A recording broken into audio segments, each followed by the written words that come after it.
एक आखिरी प्रश्न पे आते हैं।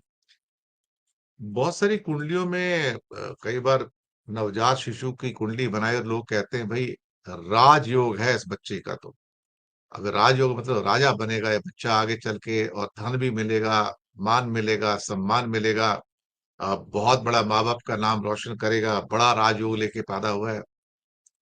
लेकिन बहुत सारे ऐसे राजयोग वाले, पता लग रहा है कि बहुत कुंडलियां तो ऐसी भी होती हैं जहाँ राजयोग वाले भी भिखारियों की जिंदगी बिता रहे होते हैं। ऐसे हालात हो जाते हैं। कर्म साथ में नहीं होगा तो राजयोग भी क्या करेगा? सर ये राजयोग का क्या चक्कर है?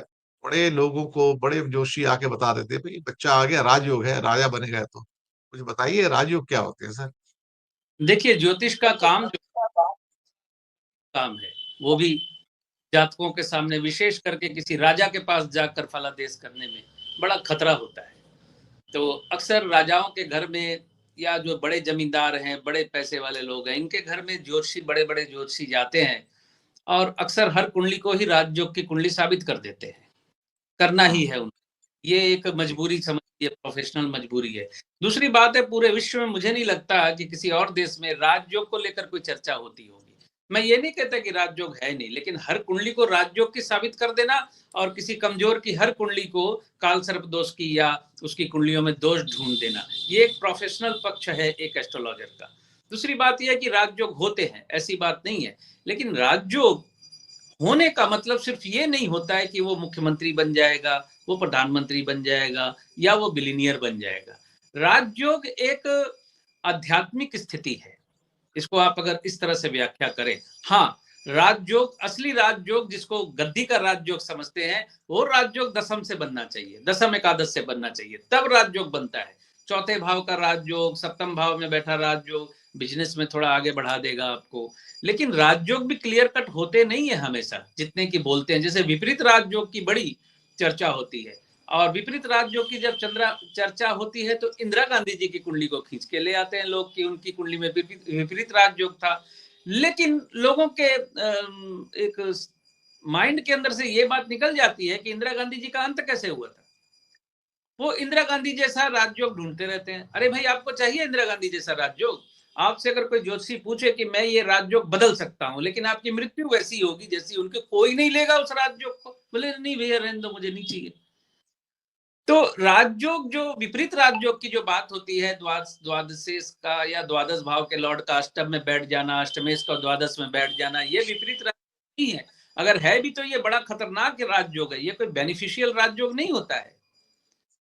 और राजयोग जो मैं कह रहा था कि आध्यात्मिक स्थिति है, जैसे बृहस्पति और चंद्र का प्योर राजयोग जिसको गजकेसरी योग बोलते हैं, और बंगाल में इसको जीव योग बोलते हैं। तो गजकेसरी योग जो है, इसका किसी की कुंडली में बड़ा स्पष्ट गजकेसरी योग है, तो इसका मतलब ये नहीं है कि वो बिलीनियर होगा, मिलीनियर होगा, राजगद्दी पे बैठा होगा। हाँ, वो समाज में बिल्कुल अलग दिखता होगा, उसकी चाल में एक जिसको घमंड नहीं कहूंगा, एक आत्मसम्मान से जीना आपको नजर आएगा। गजकेसरी योग का जातक, प्योर गजकेसरी योग का जातक किसी की परवाह नहीं करता है। वो शेर जैसा होता है। गज केसरी, गज हाथी और केसरी यानी सिंह, और सिंह और गज का ये योग जातक के अंदर बिल्कुल परिलक्षित होता है। वो अपनी शान में रहता कौन से सितारे जरा दर्शकों को बता दीजिए गज केसरी योग बनाते हैं? है। बृहस्पति और चंद्रमा, अच्छा। बृहस्पति और बृहस्पति और चंद्रमा के योग से गज केसरी योग बनता है। लेकिन प्योर गज केसरी योग तब बनता है जब बृहस्पति और चंद्रमा में से, दोनों में से कोई भी षष्ठेश, द्वादशेश और अष्टमेश ना हो। यानी गज केसरी योग भी प्योर योग बनना होगा। यूं नहीं कि बृहस्पति और चंद्रमा एक साथ है तो ये गज केसरी योग है, और वो ज्योतिषी बता देता, वो बेचारा गज केसरी योग को हाथ में लिए हुए घूमता रहता है इधर उधर, उसको काम कुछ बन नहीं रहा, पैसा उसके पास आ नहीं रहा, विवाह उसका हो नहीं रहा, लेकिन वो गज केसरी योग है देख के खुश हो जा रहा है वो। ऐसे नहीं योग बनते हैं। अगर इस तरह से राजयोग बन रहे होते तो सब दुनिया में 10-20 हजार देश होते और 10-20 हजार राजा, प्रधानमंत्री, राष्ट्रपति होते। ऐसे नहीं होता है।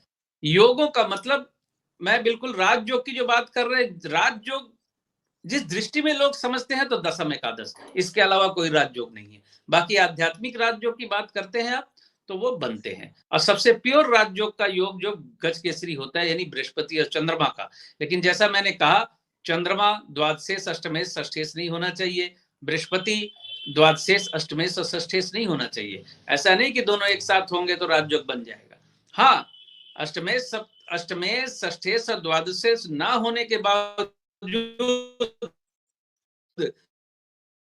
वो चंद्रमा और बृहस्पति के साथ राहु का बैठ जाना वो खत्म कर देगा, वो प्योर गजकेसरी योग रहा नहीं। फिर दृष्टि पड़ जाना, केतु का साथ में बैठ जाना, शनि की दृष्टि पड़ जाना उस राजयोग को खराब कर देगा। ये सारी चीजें आती हैं।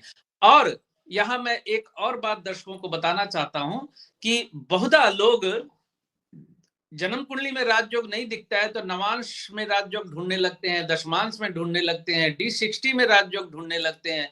अभी तो रिसर्चर D5500 तक कुंडलियां बना रहे हैं बैठ के, उनमें किसी में एक में भी राजयोग दिख जाता है तो कहते हैं ये राजयोग है आपका।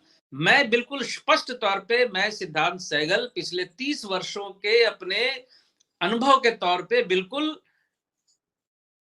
क्या कहते हैं उसको अथॉरिटी के साथ आपको बोल रहा हूं कि जन्म कुंडली में D1 चार्ट में अगर कोई राजयोग आपका नहीं बन रहा है तो फिर D9 का राजयोग, D10 का राजयोग, D3 का राजयोग या किसी भी D चार्ट का राजयोग आपके लिए किसी काम का नहीं है, वो राजयोग नहीं है। बिल्कुल आपका स्पष्ट मैंने। मतलब है कि लगन चार्ट के अंदर जो मेन चार्ट होता है उसमें राजयोग होना चाहिए, सपोर्ट चार्ट में नहीं होना चाहिए। आम दर्शकों के लिए मैं बता रहा हूँ ये। जी, बिल्कुल बिल्कुल। चलिए ठीक है। अच्छी बात बताई आज आपने, और इसी के साथ प्रोग्राम की हम समाप्ति भी करेंगे।